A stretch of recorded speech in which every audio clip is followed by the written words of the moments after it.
आपने पंजीकरण की बात करी, तो पंजीकरण में पहले काफी दिक्कत आती थी और आपने आने के बाद इसमें कुछ नया बदलाव किया है, तो क्या कुछ है वो भी थोड़ा हमारे बताएं। देखिए, विश्वविद्यालय में जो प्रवेश की प्रक्रिया विगत में होती थी उसके अनुसार विश्वविद्यालय के जो मूल रूप से प्रवेश की कठिनाई है वो बीटेक में होती थी और अन्य पाठ्यक्रमों में उत्तराखंड राज्य के अंदर विश्वविद्यालय द्वारा एक प्रवेश परीक्षा का आयोजन कराया जाता था।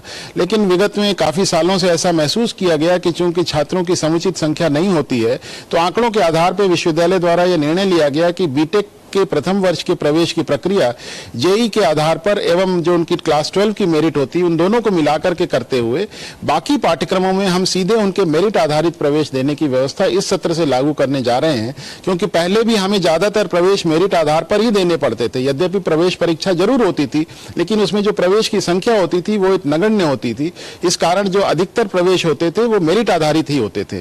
तो इस वजह से विश्वविद्यालय द्वारा इस भ्रम की स्थिति को दूर करने के दृष्टिगत एकल खिड़की व्यवस्था यानी कि सिंगल विंडो सिस्टम के अंतर्गत विश्वविद्यालय के पोर्टल के माध्यम से ही प्रवेश देने की व्यवस्था की गई है। तो आगामी सत्र 23-24 में जितने भी प्रवेश होंगे यूनिवर्सिटी के पोर्टल से होंगे।